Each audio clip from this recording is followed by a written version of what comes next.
Hello and welcome to the Talking Yaku podcast. I am Yuri Karasawa, or you might know me as Yaku Cosmopolitan. And joining me is my co-host Brandon Tu, operations analyst at Sports Info Solutions and pro evaluator at Prospects Live. This is episode 2 of the new year. Last time we discussed the signings of Munetaka Murakami, Tatsuya Imai, and Kazuma Okamoto in MLB. And today we are talking about some of the guys going in the other direction, right? So from MLB to NPB, the new foreign players that are coming to Japan for the 2026 campaign. And of course, we will hit on more World Baseball Classic stuff since the final full roster was revealed for Japan this week. With that being said, how's it going, Brandon?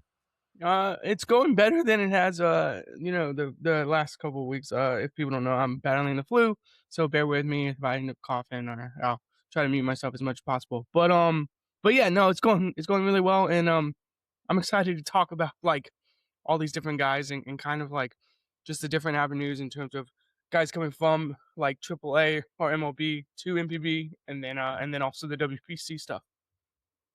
Yeah, let's see if we can get a Michael Jordan flu game performance from you. I think we're Yeah, gonna get I it. I don't know if it's gonna be that clutch, but we'll see. All right. Before we begin, be sure to follow Japan Ball on all its socials and check out our official tour provider, Extra Innings Travel, for information and bookings on global baseball centric tours to great places like the Dominican Republic, the Netherlands, Korea, and of course, Japan, where I am one of the tour guides. And don't forget to subscribe to my weekly MPB newsletter on japanball.com. Now, last time we spoke, only 19 of the 30 players on Team Japan's roster had been revealed, but now we know 29. One more will be added next week when everything is finalized. I imagine there's some logistical issue there with the MLB side of things. But this time, we got all the big name MLB stars. Their statuses are now known. So Yoshinobu Yamamoto, Munetaka Murakami, Kazuma Okamoto, and Seiya Suzuki were all confirmed, which is huge. Plus, Yu Darvish plans to join as an advisor slash coach, Mm. coming off the news of his potential retirement. However, Kodai Senga, Shota Imanaga, and Masataka Yoshida were left out. We mentioned before that Senga and Imanaga were, probably pretty 50-50 anyway, so not like huge surprises there. And then, they could still be the 30th and final player called up. I think that's more likely to be Yoshida because they need another outfielder. But Brandon, what do you make of this group of MLB guys who were selected as well as not selected? Yeah, I think the not selections are a little bit more intriguing, maybe. But I will say, if they end up going with Yoshida, there will be that log jam in the outfield that we've talked about with those four guys basically vying for two spots. So in terms of those selections, that is surprising. But we got Yamamoto. I think that was the big one in terms of pitching and just making sure that he was on the roster. And maybe there was a holdup with like the amount of innings he threw for the Dodgers in the postseason. But he's here. And then they also got you're missing guys like Senga and Imanaga who probably do have the talent to be on a team like this, but like again, health and then uh, you know, performance up until this point, at least like last season, maybe not on the roster in those aspects. So yeah, from the MLB side, I think that's the main takeaway is that they got Yamamoto on the roster, which is the biggest thing, and then really that logjam in the outfield that we're gonna figure out exactly what Ibita wants to do with that logjam. Um, I'm gonna still think Sato plays, but it'd be really weird if they do end up rostering Yoshida to have the two MLB guys show up and then not play them all the time. So again, gonna be interesting in exactly what happens there. Yeah, a lot of the kind of mock lineups that Japanese fans and pundits are putting out, they all have Seiya Suzuki and Masataka Yoshida both starting, and then that obviously pushes Kensuke Kondo, Teraraki Sato to the bench, which is very difficult because those guys are MPB superstars, probably the number one and number two overall players in the league right now, at least in my opinion. They are the types of guys that can carry a lineup in MPB, and they deserve to start in the WBC, in my opinion. But yeah, it's just hard to fit them all in. It's also good that Murakami and Okamoto are there because obviously Tatsuya Imai decided to skip out. Totally understandable from his own perspective that he needs to focus on his first big league spring training. But you never know with any of these types of guys going into their first MLB campaign what they want to do. But in the case of Murakami and Okamoto, they will both be participating. They're going to be locking down the corner infield spots just like last time. And then, of course, Yoshinobu Yamamoto. I mean, if they didn't have him, the whole team was going to fall apart. They need him at the Yeah. top of the rotation. This is a bona fide now top 5 starter in the world. We've been saying that for a lot of years, but he really needed to show it there, in the postseason, and now everyone knows it. So that's awesome. As far as NPB players go, there were 6 more of them brought in during this announcement. So you got catcher Yuhei Nakamura. He's going to be the 3rd string. Could have been, someone with a little bit more upside, but instead they go with the experience of a guy who was there in the previous WBC. He caught the final out. He's like a transition person that can give the others advice. Infielder Kaito Kozono, probably going to be the starting shortstop at this point, with Genda backing him up. And then pitchers, Hiroto Takahashi, Koki Kitayama, Ryuhei Sotani, and Hiroya Miyagi. Let's go. We said that Yeah, Miyagi was a finally in. must-add, absolute must-add, and Japan did just that. Unfortunately, his teammate Shunpei Yamashita was not selected. Shinya Matsuyama, Naoto Nishiguchi, Hiroto Saiki, a few others we had mentioned as possibilities last time, they were also left off. So yeah, what do you think of the recently added group of NPB players? Yeah, Hiroya was, like we were saying, must add. I just think you have to have him facing the best lefties in the world. Um, and then outside of that, I mean, there's a lot of different options, but like Sotani is pretty talented. Koyama has a really good fastball, and at the end of the day, I do think like or sorry, Kitayama has a really good fastball. I was confusing it with his teammate, but yeah, basically like in terms of just adding these guys to the rotation, I see them as more of like a follower type of thing.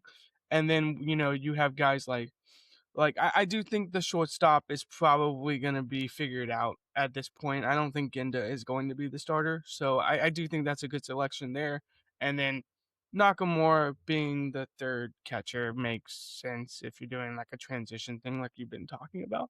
So I do like the idea of adding these guys in kind of the middle tier of MPB, in terms of like their place on this Samurai Japan roster is probably going to be in like the follower aspect of it, with guys like Kitsuyama and Sotani and stuff like that.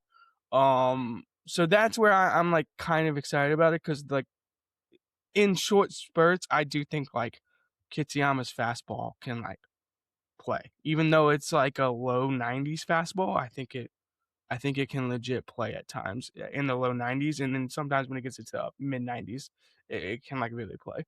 So maybe that's like one thing is you put him in there for like 2 innings, and like he can like get the velo up a little bit, and then all of a sudden, okay, now we're cooking. So yeah, that's where I'm like excited about this crop of NPB guys that they've added, is that I think a lot of those guys are going to be part of the like follower tier of players. Yeah, with the exception of Miyagi, everyone they added here are a bit more fringy, not in terms of talent, but more in terms of like 50-50, whether you added them to the team or not. Like you were going to have some people who are happy that they're in, some people who are a little bit upset that others were left off. I do think from more of like a macro perspective, I like that Hirokazu Ibata went for the upside of a Hiroto Takahashi and a Ryuhei Sotani coming off Yeah, down years. If you look at just like raw ERA plus, like both of them were below average. I mean, Takahashi was right around league average, but Sotani, I mean, he had like a 74 ERA plus. He had a, ERA over 4 in general, which in the dead ball era that's like an ERA of 5 in MLB. So other people yeah. might be like, hey, what about Hiroto Saiki? He had a sub 2 ERA. But to me, that shows like he's not just looking at like who had the best surface results. Sotani, in terms of his underlying numbers, he's phenomenal. I mean, and from the left side, you're not going to get that many better options. Really, him and and his teammate Miyagi, they're two of some of the better lefties in all of Japan. If you're constructing the roster in like a team building aspect, as we've been talking about, I think you have to add those two guys in terms of lefties. So it makes sense. And you got Kenya Wakatsuki there, good rapport, a lot of experience catching those two, as well as Yoshinobu Yamamoto, of course. I do think Shinya Matsuyama was snubbed. I don't know if there was a health thing, with that Yamashita. Seems crazy to me. That's the crazy leave off. I just don't really understand why Matsuyama was not on the team. Like from stuff perspective, I mean, he throws 96 plus. He can run it up to the high 90s. He was, led MPB in saves. He was top 3 among relievers in basically every category, strikeouts, whiff rate. I don't understand why Matsuyama would not be like one of the closer candidates. Yeah, the splitter's platoon neutral and disgusting. Like, I don't, why? Yeah. What did that man have to do to get on the team? Like, I can excuse Yamashita not being there because we don't know. Like, he surely isn't 100% coming off that lingering back injury. He probably wants to focus on the season. So, okay, I get it. Obviously, if you had him on there, the complexion of this team is completely different because Yamashita is an ace. But, with Matsuyama, I don't really get why he's not there. But again, I like the fact that they went for, like, say, Koki Kitayama over Hiroto Saiki. There's just a bit more swing and miss there. Saiki's got like the, great fastball shape, but he can be a little bit one-dimensional. The strikeout rate is never really that impressive relative to his stuff, whereas Kitayama really has taken a big step forward over these past 2 years. When he was first drafted, he was mostly like an opener, then he became a reliever, and now he's been fully kind of unleashed as a starter. Also at the Premier 12, he was doing kind of that multi-inning follower/reliever role, so he knows how to do it. Kozono at short, that's like a debatable thing, mostly because Yuta Izuguchi was right there. And Yuta Izuguchi's coming off a huge breakout season with the Yomiuri Giants. He had over 6 WAR. He was good on both sides of the ball. Kozono, yes, he's a great bat-to-ball guy. He also said the other day that he actually aspires to play in MLB someday, which is, I mean, it's a different flavor of player, right? He's almost like a pure contact type. But I'm worried about his defense. He is not a good shortstop. Maybe that's just got to say that. Yeah, exactly. So that's why they roster Genda. But even so, like pairing the two lefties there, I'm not exactly sure. Like I would have enjoyed it a bit more if they say rostered Kotaro Kurebayashi, Isami Nomura. Then you have like a genuine platoon there. They're slightly more reliable defensively, although not. They're not. None of those guys are great. Like Genda is the safe hands there. But Izuguchi, to me, I just don't know why you wouldn't even consider him. I think when you push a living legend off of the shortstop position to another position, for Yomiuri, you have special talent, and I think Izuguchi has special talent. Like in terms of being able to put the ball in play, and then the defense, like he can really go get the ball at shortstop. So it's kind of an interesting leave off. But yeah, maybe Genda just comes in earlier in like the 6th inning. That's where I'm starting to think about it. It is like maybe he only gives these guys like 2 or 3 at bats total, like in a game. So maybe that's the thought process. Genda's gonna play shortstop a decent amount. So yeah, we'll see.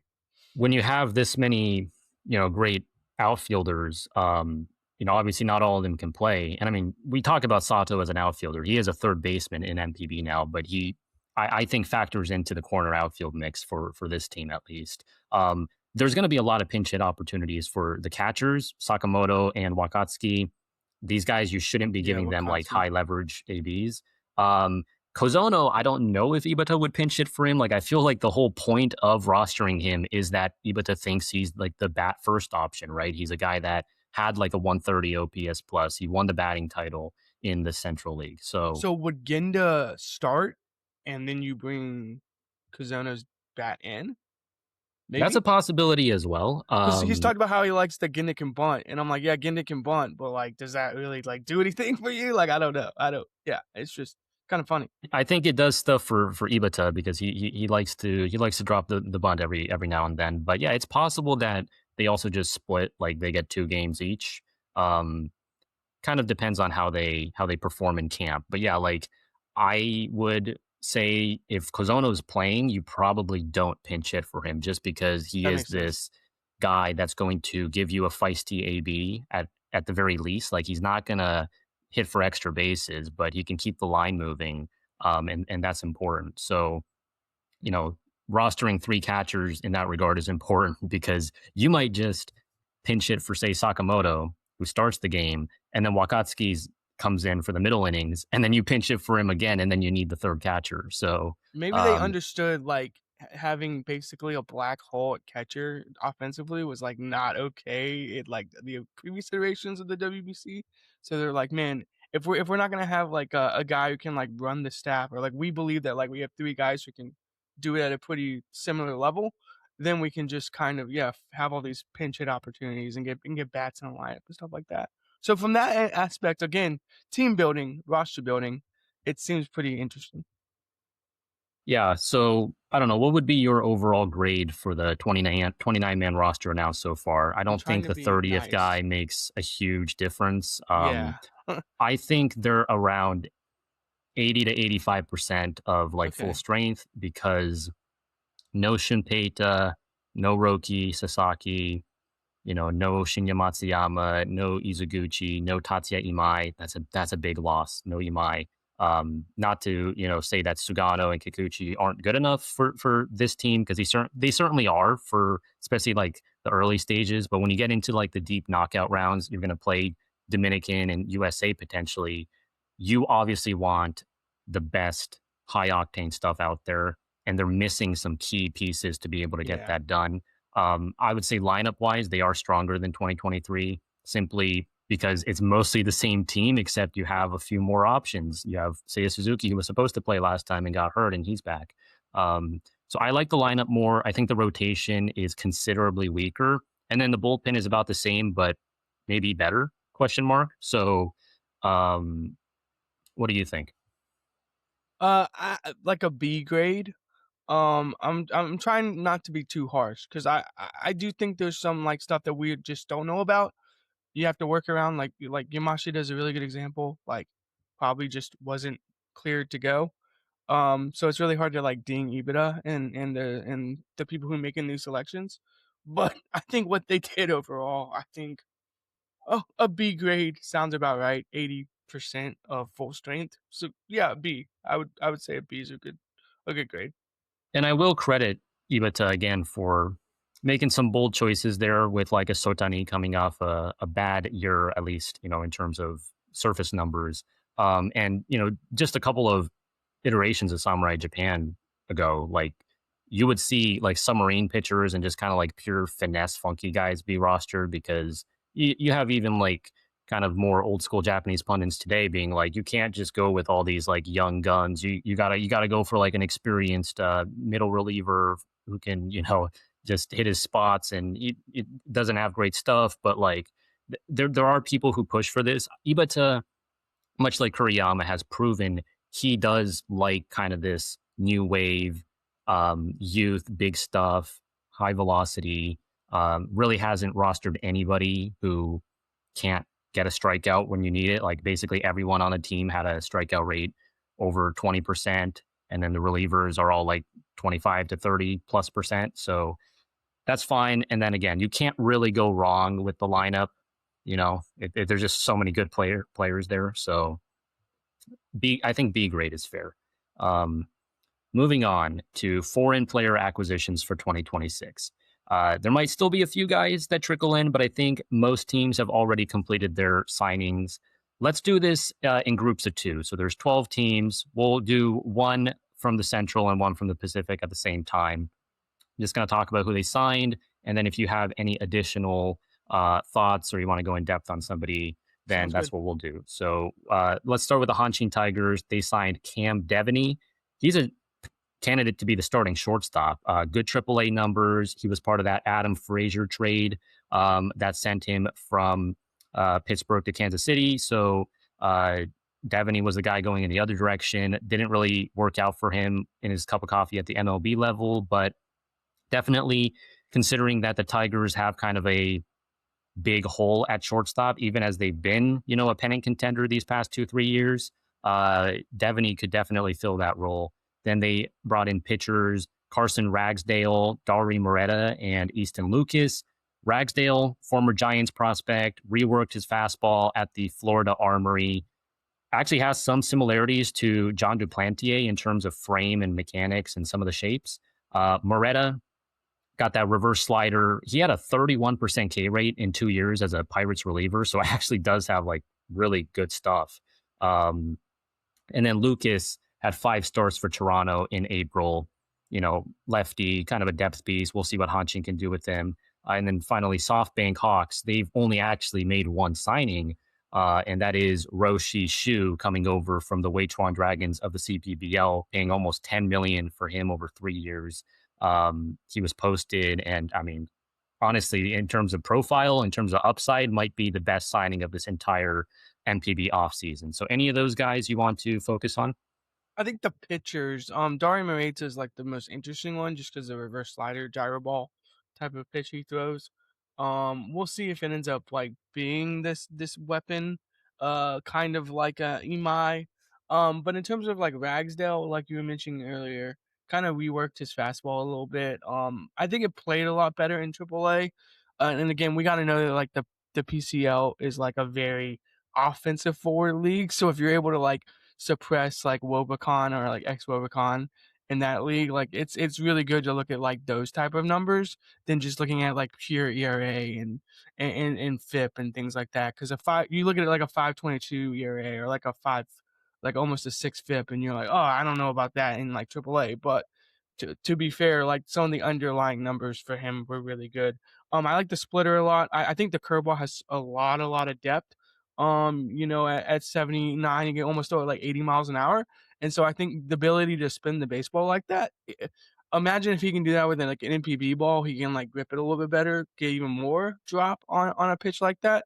I think he can actually be a little bit nasty in terms of the pitch movement he can get to for Ragsdale. And then just can Moreta kind of lean on this fastball slider, gyro ball reverse slider type of pitch. I think is the biggest one. Easton Lucas is a little bit interesting just because of some of the stuff he does. Delivery wise is a little bit interesting, but yeah, that would be like my biggest takeaway from like really what Hanshin has done. Yeah, and then how about Shu for Yeah. SoftBank? I mean, over under 100 innings, and then Oof. over under 23% strikeout rate. What do you think about that? I think over on the 23% strikeout rate. I think the fastball is just too good not to have like a 25% strikeout rate. It's an electric fastball. You just pull up video and watch it. It's like, oh, okay, like that pitch moves. I wish they had like better behind the pitcher like cameras sometimes in CPBL, because then you could like really see the pitch movement. But yeah, and then 100 innings is probably a good benchmark. I'm gonna go under on 100 innings, but not by a lot. Probably like 95 innings, right? They're probably gonna be careful with him, I would assume. And not they're gonna push him that much, but there's also a chance that he's like throwing 130 innings this year. Like he could throw 130 innings. Yeah, I think Shu topped out at like 110 in the CPBL. A good comparison for him is obviously going to be Ryan Gulin, for now going to be rivals with him on the Nipponham Yeah. Fighters. Gulin has like a bigger frame. The stuff is similar. I think Shu has a better fastball, but Gulin actually got hurt and really didn't pitch much in his first NPB season. When he was on the mound, though, I mean, he was pretty awesome. He had a Yeah, complete it was game pretty shutout awesome. in there, 25% K rate. In Shu's case, he's got this high ride four seam, sits 93 to 95 on it. It's just about can he maintain it? Like I was looking at his CPBL game logs. Occasionally he would go into like the seventh or eighth, but it was mostly more like a 5-6 inning thing. And then in the WBC qualifiers, the game he pitched against Spain, like early on, he was up to like 98. End of the outing, he was more like 93. So I don't know like just how much he can maintain it. This is also a guy that had pretty big reverse splits in the CPBL, presumably because he doesn't really have that big horizontal pitch going away from righties, but he does have the split change, curveball that are very, very good. Well, the curveball I think can use some work, but I think the foundation of it can definitely help him out. It's a pitch that he might not use all that much in MPB. I think he very much could just be like heavy four seam cutter to righties, maybe some righty on righty splitters, and then against lefties, I mean, just let it eat with that fastball and splitter. I would also take the over on the K rate. Like, I think he can be a guy that gets to a 24-25% strikeout number. Innings is going to be tough. SoftBank has a lot of depth there, but they did lose Kohei Arihara, who was just, eating a ton of innings for them. Yeah. If they have an injury to, say, like a Levon Moinello or a Naoyuki Uwasawa, then they're kind of like He really has needing to innings. go Yeah. 130. Yeah. So it's going to be big to see how people like Haru Matsumoto, Carter Stewart Jr. coming off an oblique injury, some of their, prospects like a Yugo Maeda, and then of course Shu, who does have MLB aspirations, in the future, probably if things go well in MPB, then this can really, propel him to that, because people are going to look at the CPBL numbers and be like, okay, awesome, but that's a lower competition league. If he does it in MPB, this guy will be evaluated as a true legit starter, even if he's undersized. Now, moving on to the next two teams, Yokohama DeNA Bay Stars and the Hokkaido Nippon Ham Fighters.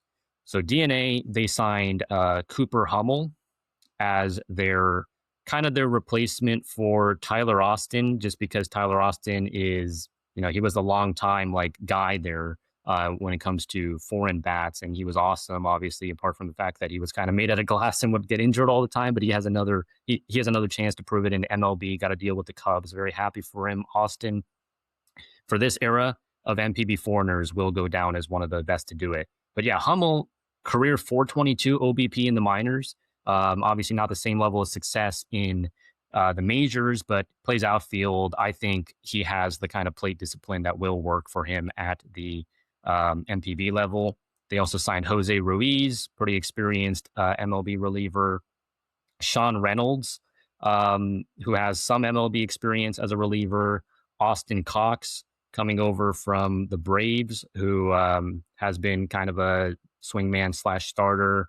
And then John Duplantier stole him over from Hanshin, and we thought that he was going to sign with SoftBank, but as it turns out, he gets a $3 million contract with the Bay Stars. He was arguably the best pitcher in MPB last year on a per inning basis. I mean, 32-33% K rate as a starter is pretty nuts. It's just about health for him. He really hasn't pitched over 100 innings in a season since 2017, but obviously he's a former top prospect. He's had that kind of arm talent. It's just about being able to stay healthy and get it done. The difficult part for the Bay Stars is that they lost, Andre Jackson, Anthony Kay, Trevor Bauer. That's 3 foreign pitchers. That's a lot of innings, and Bauer was bad, but Kay and Jackson were very good, especially Kay. They lost a lot of innings. So can they make up for that with Duplantier and Cox, who profile more as like the starter types here? Obviously, a full season of Shintaro Fujinami also, that might help. And I do like their other depth pieces. And then, of course, Katsuki Azuma headlines that rotation. But yeah, before we move on to the fighters, any thoughts on these Bay Stars guys?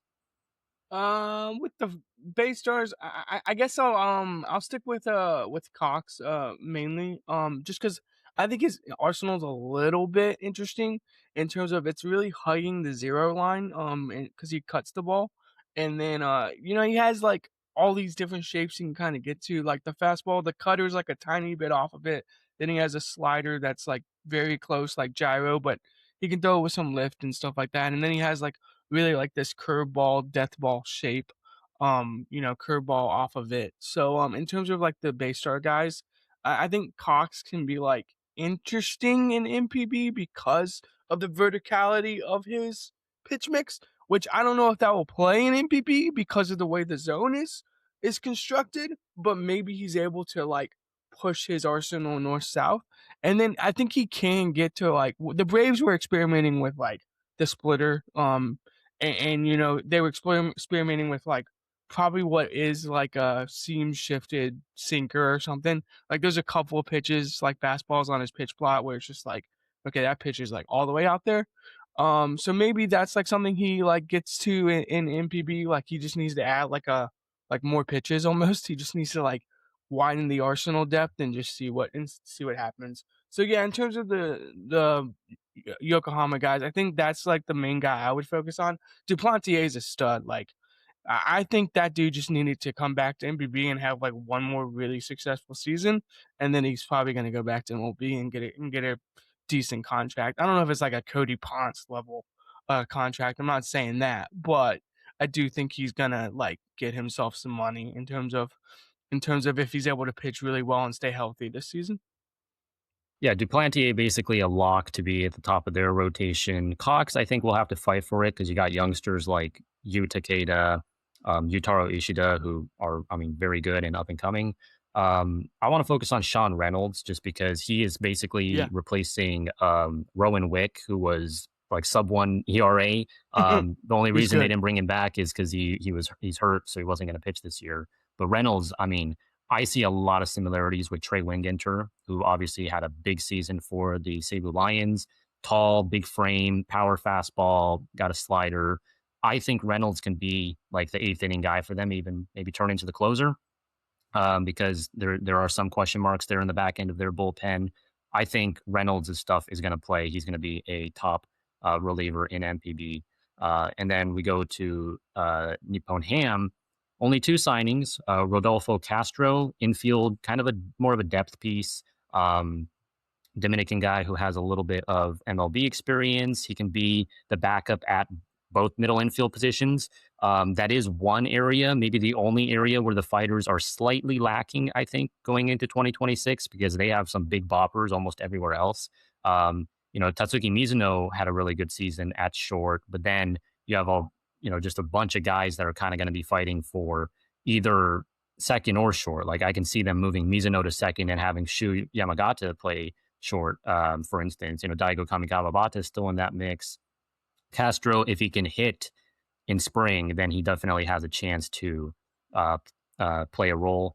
And then Sao Rin Lao, really like this signing. I mean, they paid a big buyout to get him from the Nationals for Yeah. Washington to release him. I don't know if I can say the number on here, but it's a big number. Oh, okay. He's only 26 and he has a good slider. Could have contributed probably to the MLB level in some capacity, certainly on a team like the Nationals that could use like a swingman type. But yeah, I mean, I think with the Fighters, they have a good, not just good. I mean, they have an elite pitching staff going into this season. Their rotation is about as deep as they come, so it's going to be very hard for him to win a rotation spot. But seeing him be kind of a long man, they that's kind of what Drew Verhagen was doing last year when he was up at the MPB level, spent a lot of time in the minors, or back end bullpen. Like I think Saurin Lau is very dynamic. Yeah, Lao's interesting just from the fact that it's like an East-West Arsenal, kind of, but the slider, it doesn't really get like sweepy. It's more like the tight lifted gyro. So, and he's stolen from like this like lower than average arm slot for MLB. And so like from that arm slot, do you think like Nipponham can maybe get to like a bigger breaking ball shape, maybe get like a downer pitch, like a curveball? It seems like he gets pretty good separation from like the sinker and the four seam, or like he's cutting the four seam a little bit, but then he can like get depth on the sinker, and then the changeup can kind of work off of that. Like there's not a lot of velocity variance between those two pitches, and you don't really see that a ton in terms of being successful. But his changeup in a really small sample size in like MLB was good.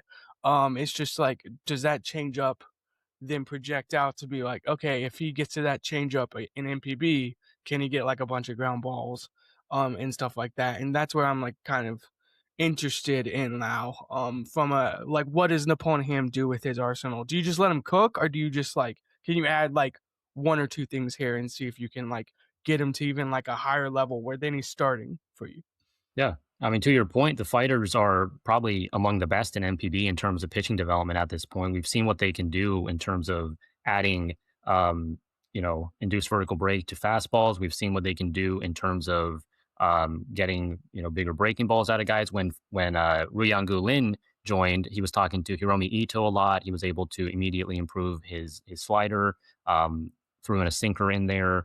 And yeah, I mean, I think based on just how deep the fighters' rotation is going into the year, where you have uh, Hiromi Ito, Koki Kitayama, Kota Tatsu, and then the newly signed Kohei Arihara are basically locks. I would say Ren Fukushima and Ryan Gulin, like that's probably your 5 and 6. Like all of those guys could be like an ace or a number two on a lot of other teams. So gonna be hard for him to sneak in there. But if there's an injury, then that's where he definitely can be able to make his mark. Let's move on to the Yomiuri Giants and the Orix Buffaloes. So Yomiuri had a pretty busy offseason. Not only did they lose face of their franchise Kazuma Okamoto, but they replenished it with, I mean, a couple of domestic signings as well in Go Matsumoto and Takahiro Norimoto, but that's for another day. Today, let's go over Bobby Dalbec.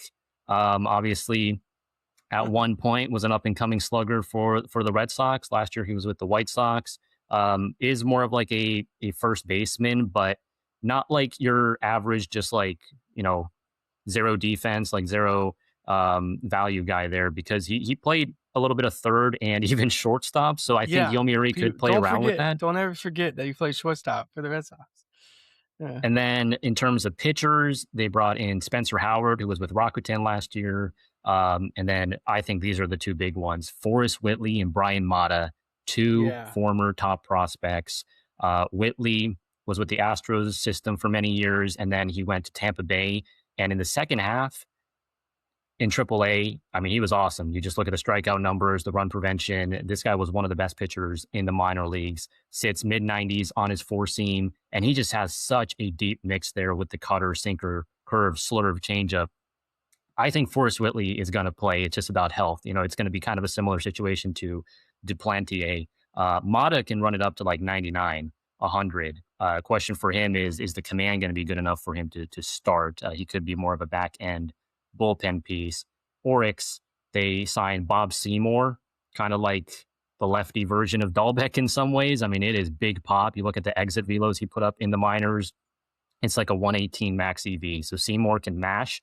Question for him, I think, is like, where is he going to play? Because they're pretty much solidified. The Buffaloes are everywhere. Like first in DH is where he can slot in, but they got like Yuma Tongu. They need to find more ABs for like Tomoya Mori, Yutaro Sugimoto, these types of guys as well. So it's going to be harder for Seymour to like just get playing time, I think, out the gates, like unless he really shows out in spring. But is obviously a big ad. And then they signed Sean Hjelle, who's 6'11", makes him one of the tallest pitchers in NPB history. That title goes to Luke Van Mil, the Dutch pitcher who was 7'1", but Jelly's definitely up there. So yeah, what do you make of the Giants and Buffaloes additions? Yeah, I'll start with Forrest Whitley just because I'm the most excited about Forrest. The slurve is going to bang, absolutely bang in MPB. If you love like stuff and metrics and stuff plus numbers, like someone go pull up TJ stats, like stuff plus stuff, or like pitch profilers, like stuff plus, Saris stuff plus model. Forrest Whitley's a darling in like all of these different models. Like his secondary pitches are disgusting. Like the slurve averages 12.8 inches of sweep, 5 inches of depth, and he throws it from like anywhere from like 86, 87 to like 82. So like averages 84 on it. Like he can throw it hard.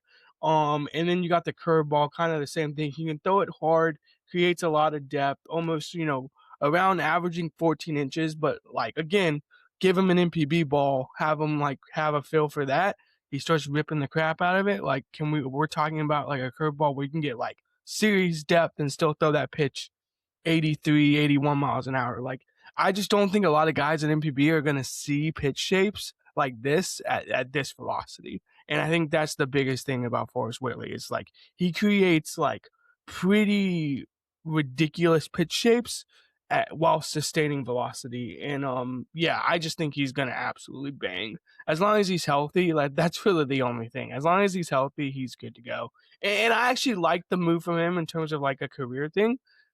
Prove that you can like throw 100+ innings in NPB and you can absolutely dominate. Go over there and dominate for a little bit. Show that, pick something up in terms of like pitchability or like just conditioning, whatever it is. Just pick something up and then come back and maybe at some point and see if you can succeed in MLB again. Because I don't think anyone would be like denying the arm talent of Forrest Whitley. In terms of other guys like Howard and Mata, I mean Mata, like you said, throws hard, so that's a plus. Yeah, in terms of like sustaining that velocity, you made a good point. Like a 12.2% walk rate in AAA last year, 16.9 K minus walk percentage, 62.9 strike percentage. Look, it's good. Like it's just, can he be in the zone enough to like succeed? Is really the biggest thing. And those are probably the two biggest takeaways from me in terms of the signings. Bobby Dalbec's just like an interesting, like, can he figure it out career wise and maybe remake himself as a hitter a little bit, or just even go over to MPB and get some confidence in terms of finding his swing and stuff like that.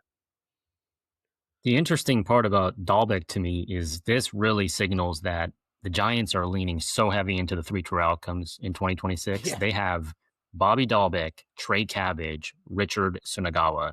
Oh All of God. these guys could hit 25 plus bombs. They could also all strike out at a 30% plus clip, which is fine. Like if that's the middle of your order, if that's your 3, 4, 5, and you just tell them to mash, like they have to take these kind of risks when you're losing a player of Okamoto's caliber. The thing I wonder with in terms of the the pitcher signings is they obviously go out and get 3 with Whitley, Mata, Howard. They all have injury history. Are Is they this gonna kind of build like three like with those three? Are they gonna build a starter workload exactly basically? right? Yeah. Like, is this like you look at the 3 of them as one person, where it's like, hey, even if all of them can only do 70 innings, hey, that you combine all those and you're getting like one really awesome starter out of it. But yeah, I think I like Mata more as like what Thiago Vieira was doing a bunch of years ago for them, which is Okay. just Yeah, that like makes sense. Yeah. flamethrowing closer. Like I would like to see him in that role. Obviously, give him a chance to start though. Question for you on Whitley: will he be the best pitcher on the Giants this year? They have Yori Yamasaki coming off a big season. Haruto Inoue's got good stuff. Shosei Togo, the former ace, could bounce back. Yuji Akahoshi is another good command and kind of good locations and sequencing type guy. There's like the Giants don't really have a true ace. Everyone's just kind of like, okay, they're solid. Will Whitley be the best out of the bunch? Yeah. He's gonna be a top 10 pitcher in the league. That's bold, and I like it. I mean, I think I have I don't him. know if he throws enough innings to Yeah, capture that crown, but it's gonna be like a Duplantier type of like per inning basis. He's gonna annihilate dudes, I think. in my preseason rankings, I have him in the top 25. Yeah. But to your point about like a Duplantier season, to me, Duplantier, despite only getting 90 innings this past season, was a top 10, top 12 starter in the league. Just because when you're that good, even if you're only given 15 starts, I think that's good enough. So Whitley's going to be fun, probably the most impactful signing outside of But Shu. like Forrest pushes the limit of like it's a 9.5% walk rate. Like he pushes the limit of like control almost. Not really, but he throws enough strikes to like make it all work. And you just have to pull up anything and be like, all right, let me look at his chase percentage on this pitch. Oh, okay, that's like really good. Let me look at his whip percentage on his curveball. Okay, yeah, like that bangs like 52%. Like really, arm talent's not a question when it comes to Forrest Whitley. Like I was saying earlier, it's strictly like how much is it going to be on the mound? I think, in my opinion. Yeah, yeah. Now let's talk about this is a fun grouping. The Chunichi Dragons and the Tohoku Rakuten Eagles. The Dragons, they bring in Miguel Sano. That's a name that a lot of MLB fans maybe hadn't heard in a hot minute. Didn't you make but that he has comp? You been made a Sano comp earlier this year. Yeah.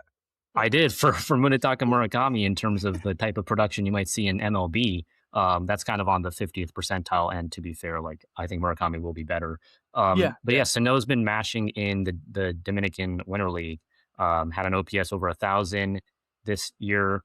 Problem with him is obviously two things: it's swing and miss, and it's health. So we'll see what comes of that. And I mean, I guess there's a third one: position. Is he going to play third? Is he going to play first? There's no DH in the Central League. That's pretty tough.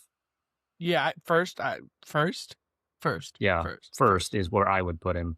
They also signed Albert Abreu, former Cebu Lions guy who was, I think, in the Reds minors. So bring him back to be kind of a, lower leverage reliever. Rakuten, they had a busy offseason. Kenta Maeda was one guy they brought back from the MLB side of things, but also Roansy Contreras, Jose Urena, and then Carson McCusker. This is a very like high upside, but also kind of low floor like grouping. I think. Do you want to focus on any of these guys, either Sano or the Eagles players? I'll take the Eagles pitchers, and you can have Sano and maybe McCusker, because they might be similar in terms of like the volatility. Yeah, Urania's just he's always been like kind of interesting because like it's just very east west. Like he doesn't really create vert off from like a 30-degree arm angle. He just doesn't. So like what can he do from like that standpoint to like challenge hitters in NPB? And I do think the East West Arsenal, we see it with Miyagi. Like I do think that stuff can work. But what makes Hiroya special is that like he can get to like some vert on the forcing. Like he can like move the ball up a little bit. Where like Urania's never like had the ability to do that from like a vert standpoint. So I'm very interested what Rakuten's gonna do with him. I'm assuming you're just gonna let him throw fastball slider and just absolutely like see if you can get a splitter out of him, like a different splitter out of him, or a different off speed pitch, and then that's how you get to like the fourth pitch of an Arsenal or something like that. Um, Contreras to me, I've always liked Contreras. The curveball and the slider kind of blend together at times. When he's able to separate the curveball, I think he's a lot better. And then he,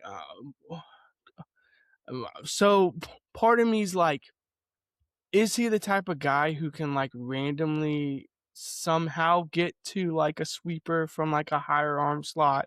Can he get up more depth on like a slider?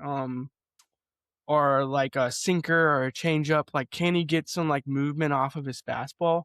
Because the changeup, sinker, and fastball are kind of like all grouped together on a pitch plot, and like it's really just like velocity difference. That's kind of like the difference in those, and I just don't know if that's gonna like work from like an off speed standpoint. And to be fair, he doesn't get a lot of chase out of that. He didn't get it in AAA last year. I will say his fastball is like kind of good, but he didn't get a lot of whiff on it either. So again, it's an interesting guy who can like get to these pitch shapes that like you are kind of intrigued by, but then like the underlying like metrics and then like the underlying numbers themselves, he just doesn't create like enough whiff. Like in AAA, he had a 16.5% whiff rate on his four seam fastball.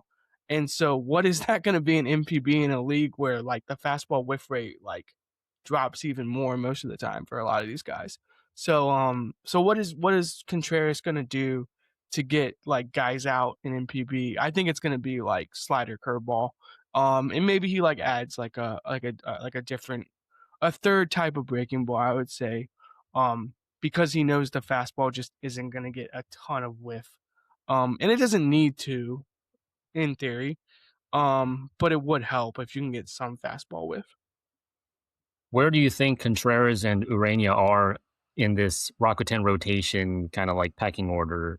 They're kind of Mm-hmm. like almost a worse version of Yomiuri in that you've got some talented arms here, but all of them have a question mark next to them. You have Kosei Shoji, who looked awesome in the second half, but he's been volatile at times. Takahisa Hayakawa's coming off shoulder surgery, and he was just not good last year. Uncle Maeda, Naoto Nishiguchi's converting from reliever to starter. And then Urena and Contreras. Like, part of me thinks Urena, even with the bad fastball shape, like we saw what Roki Sasaki could do in 2024. Like, he still had a 28% strikeout rate with like it didn't matter when his shape was bad, as long as you can pump gas. I actually think Urena, like a good comp for him might be like Anderson Espinoza for Orix, where he's been like able to just succeed as a ground ball guy because he throws hard and he has this kind of like turbo sinker. So yeah, who do you think will be the best pitcher in the Rakuten rotation, and specifically between Urena and Contreras? Yeah, I kind of painted Urena like in a not a bad light, but just like, like the fastball shape just is what it is. But it is like a turbo sinker, like you're saying. So I think they're going to be around the same. I would lean towards Urena just because of the fastball. I think in NPB, when you can be that fastball forward, that fastball heavy, and then the slider's good enough, and it has lift, and I think he can get guys out. I think the arm angle for Contreras is a little bit like less unique, maybe. Like I do think the lower arm slot from Urena helps, whereas like the super high arm slot from Contreras, or like the high 3/4. I almost think that like because he's high 3/4, he might.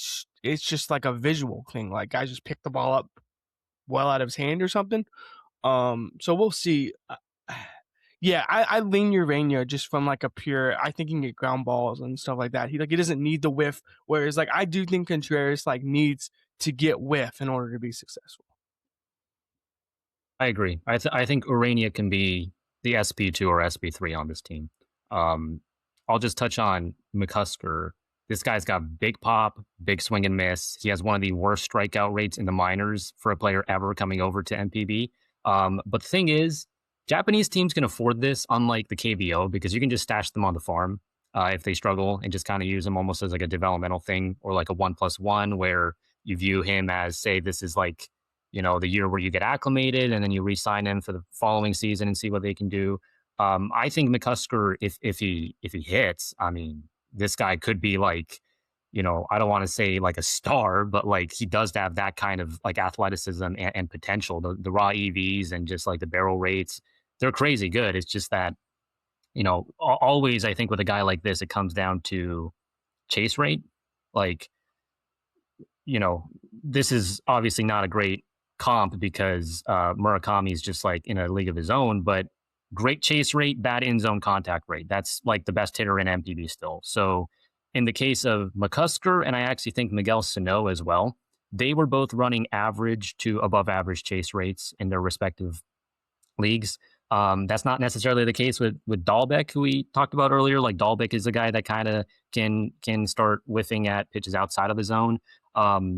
They need an element of walks, obviously, because they're not going to necessarily hit for a high average reliably. So I think McCusker probably isn't going to get that much run at the MPB level, if I'm being honest. It's probably going to be more of like sticking in the farm for most of the year, but he could definitely perform down there and then give them some impact as like a pinch hitter. It also depends on what Oscar Gonzalez does, because he's their other guy, other foreigner in the outfield.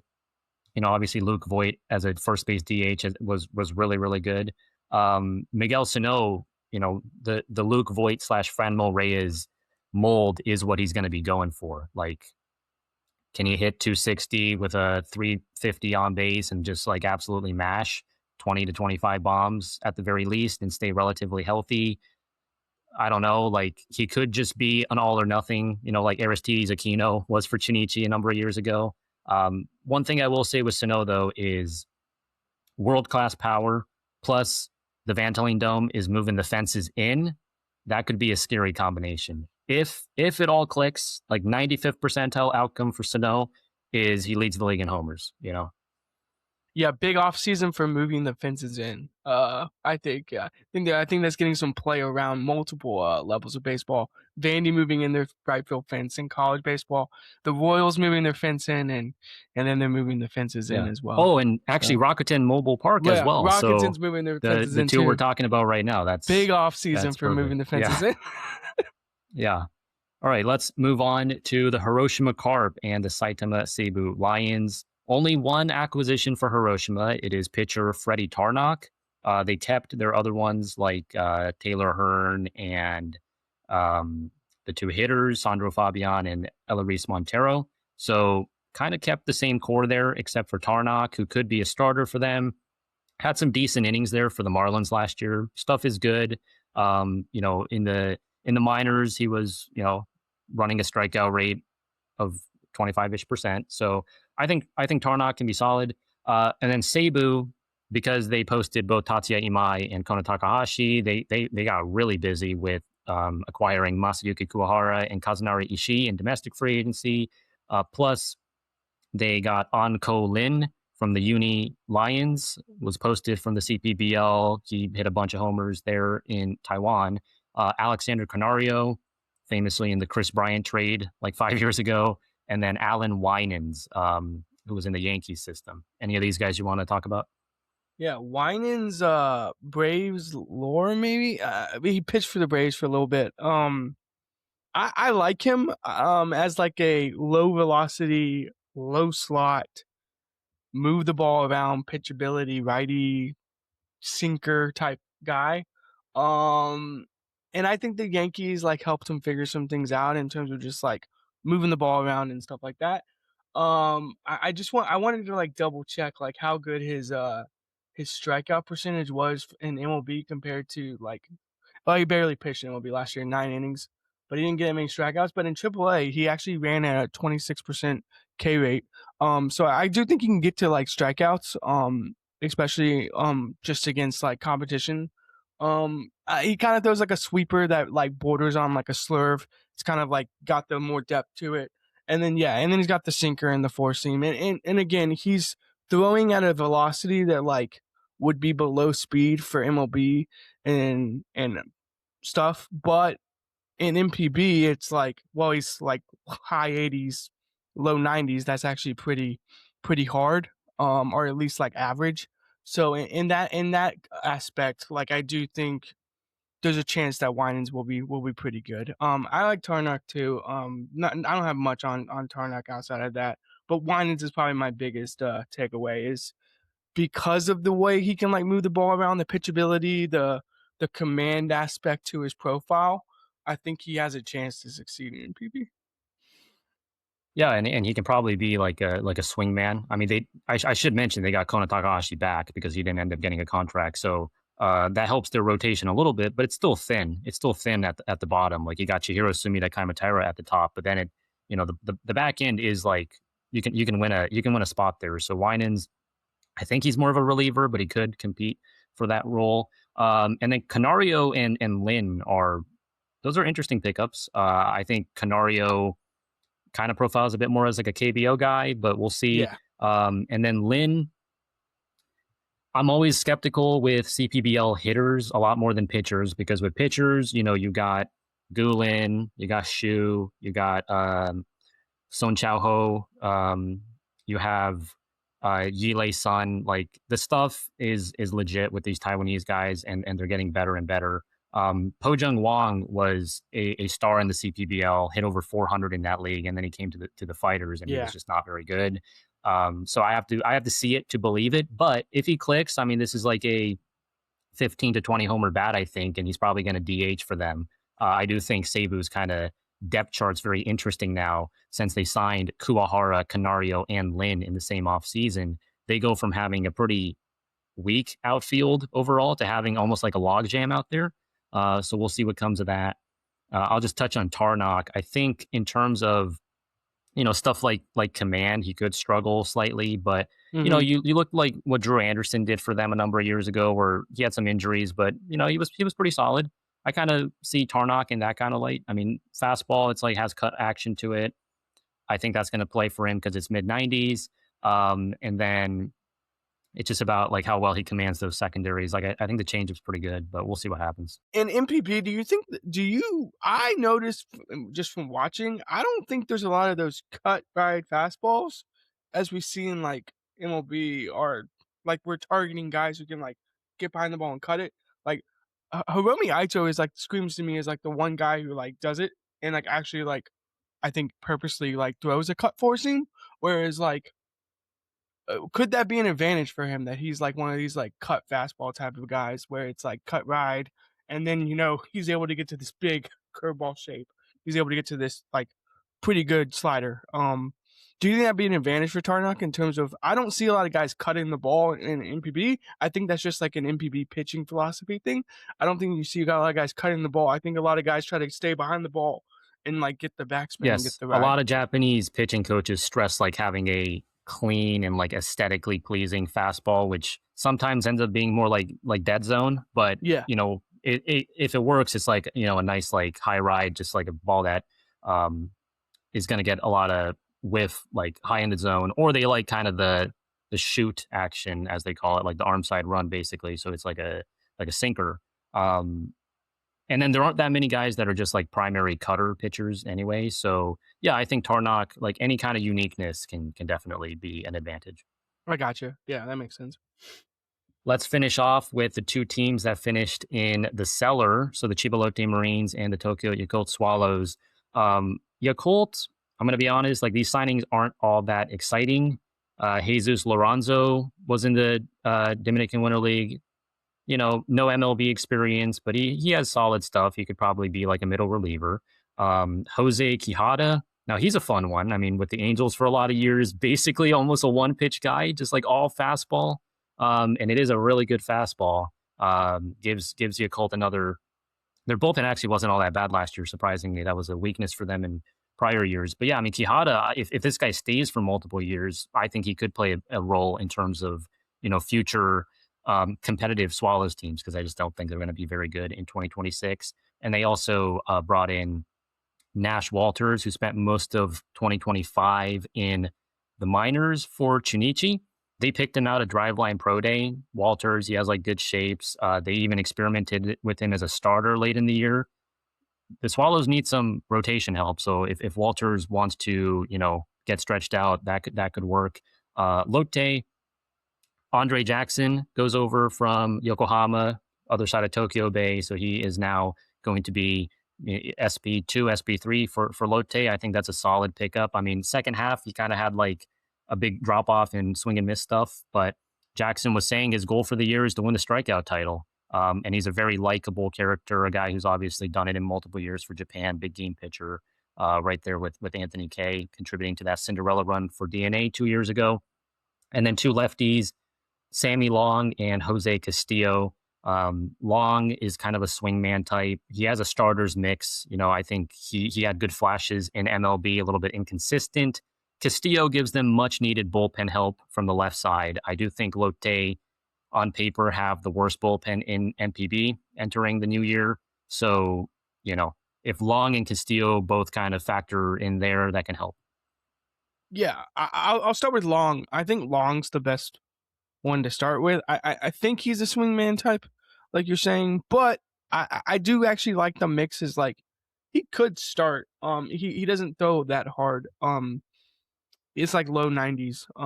But he can kind of separate everything in pitch movement. And when we're looking at a pitch plot, if you see like a pitch plot and pitches are separating clean and you can like tell what guys are throwing, I like that from like, okay, this guy at least understands like when I manipulate the ball this way, I'm gonna get this type of movement and stuff like that. So there is an aspect of me kind of liking these pitch shapes and stuff like that. And so I do think for Long, that's where it can like succeed as a lefty.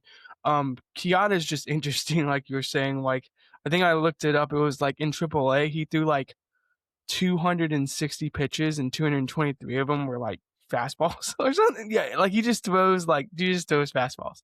So it's fastball changeup, I think, for the most part. I'm sure he has other pitches, but yeah, I do think like that's an interesting idea in MPB. Like, can this guy just come in and just whip fastballs.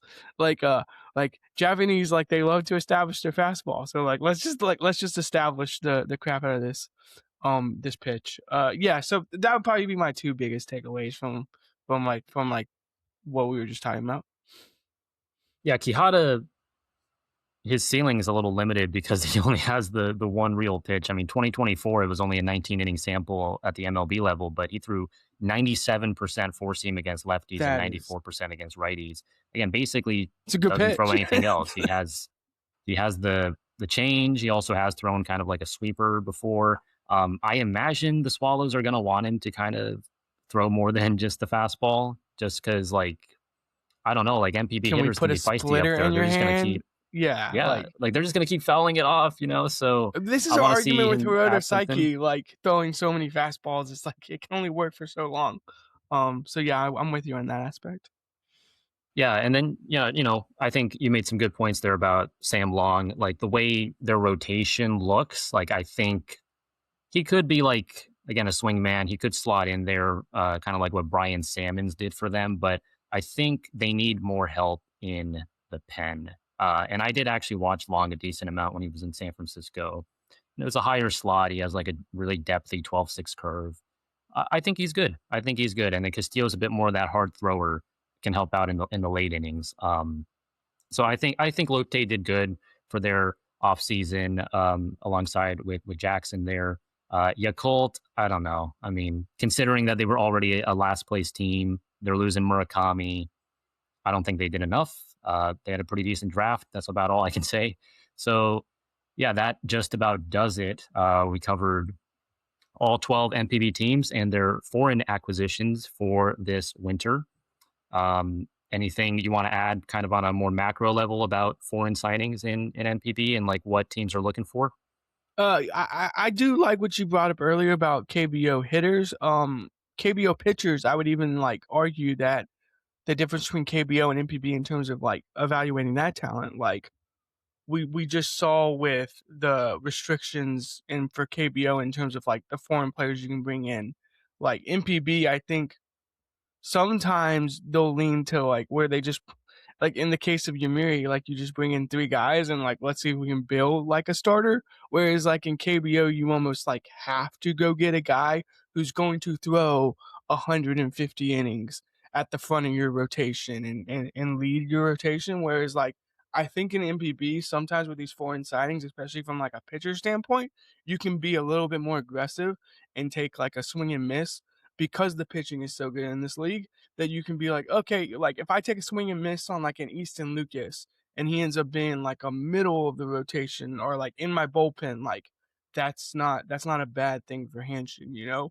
Whereas like if and we see that with like Yomiuri taking a swing with like Howard, Mata, and Whitley, like you can kind of take a swing with those guys because you do have like a little bit of like the cushioning of pitching within the league. So I do find that aspect kind of fascinating in terms of like what teams target and stuff like that. But like it's also interesting just to see what certain teams target because like in the Giants aspects, like they clearly were going after stuff and they were just like, let's just find like the next John Duplantier basically.